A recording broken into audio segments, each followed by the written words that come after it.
dia mau melakukan perjalanan spiritualitas dan ketika mereka mau memurnikan panggilan dan mendengar suara secara jernih, maka orang akan memilih gurun pasir. Kai genina angine manbangku senang hari ini. Kai genina deso-desoe kerana manbangku soal dibata hari ini.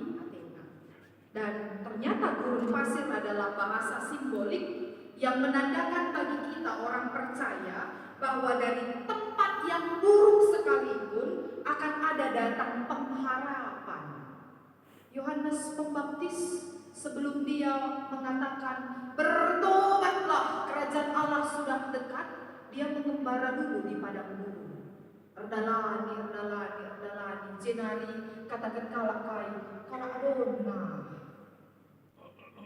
Dalam konteks jemaat perjanjian baru yang berjumpa dengan Yohanes Pembaptis yang baru keluar dari gurun pasir, orang katakan apa? Kala adon. Sebab dengan pede dia mengatakan, bertobatlah kerajaan Allah sudah dekat. Bicara tiba-tiba lik salah sada kamar bermeditasi 2 bulan lah kam meledep-meledep. Tak cebuni, tak di kamar, tak jalan kam refleksi dan meditasi. Tiba-tiba darat kam kencan 2 bulan jenari katakan dulu, bertobatlah GBKP Jakarta Pusat, kerajaan Allah sudah dekat. Bapak pepes dan hidup pendeta. Sungguh nih pendeta, kai persoalan geluna. Karena bagi kita, mereka yang mendengar suara secara jernih itu adalah orang yang akan annoying sekali, mengganggu. Makanya orang pergi ke padang gurun itu bukan pilihan. Jenari justru dalam bacaan kita, hal ini sangat ditampilkan dengan jelas manfaatnya bahwa dari padang gurun pun yang menurut orang tidak akan ada pengharapan yang baik dari sana, justru datanglah suara-suara pengharapan karena padang gurun itu akan berubah menjadi taman bunga yang indah seperti bukit Lebanon. Bagaimana kini tegene ini? Jadi yang satu sisi kepada jemaat di Sardis dia katakan ertobat, erjeralah kamu, waspadalah, erjaga-jaga dan kegeluhendu. Adilang bagi pinangko aku rahmat baru. Tapi di sisi yang lain dia katakan bahkan dalam padang gurun sekalipun situasi hidup kita akan datang pengharapan di sana. Jadi saya simpulkan dari 2 bacaan kita ini ada 2 jenis seruan. Seruan pertama dari Yohanes dalam suratnya kepada jemaat di Sardis dalam kitab Wahyu adalah seruan persiapan dan pertobatan. Semua orang yang sedang menanti harus berada dalam seruan persiapan dan pertobatan, harus bekena-kena bana.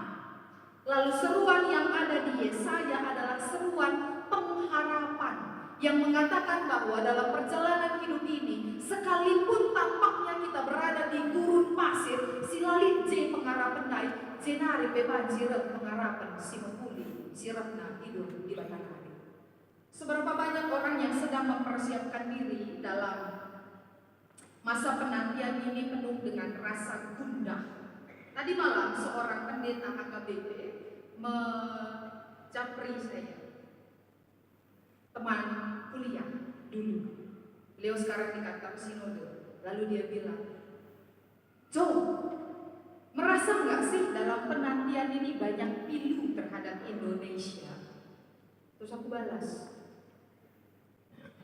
gak usah jauh-jauh lah kak, ngomongin Indonesia dulu kak, ngomongin diri sendiri. Emang kakak gak punya pilu dalam masa penantian ini? Terus dia bilang, oh ya juga ya. Akhirnya mulai curhat-curhatan. Lalu muncul sebuah percakapan yang menarik. Gimana ya dengan orang yang sedang menanti Natal tapi sedang mengobati hatinya karena kehilangan? Banyak duka kan?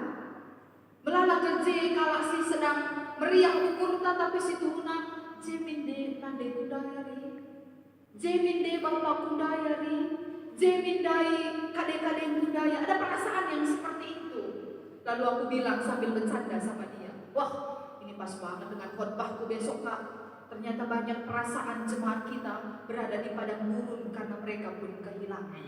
Melalang kepeken yang merasa dirinya sepi dan tidak merasa apa-apa dalam proses penantian penantian ini, tapi bagi mereka pun diberikan suara pengharapan. Berapa banyak yang kayaknya kalau Natal tahun ini, kalau ada tadi Nande kayaknya seru ini ya. Kalau Natal tahun ini, kalau ada tadi anggota keluarga ini seru ini ya. Kayaknya nyaman ini ya. Fakta memperlihatkan ada juga di antara kita yang kehilangan kan. Itu padang gurunnya mereka dalam masa penantian ini. Ada juga yang merasa kayak gersang hidupnya dalam proses penantian perayaan Natal. Tapi sesungguhnya bagi mereka juga dikatakan seruan pengharapan itu datang. Dan itu mengatakan bagi kita bahwa dalam minggu Adventus ini kita sedang memperlihatkan diri kita yang seutuhnya mandi bata. Tidak ada yang tersembunyi. Ingat kalimat jitu yang pertama muncul di dalam kitab Wahyu. Dia berkata, kutekai si ibahandu. Minggu Adventus dalam GPKP ini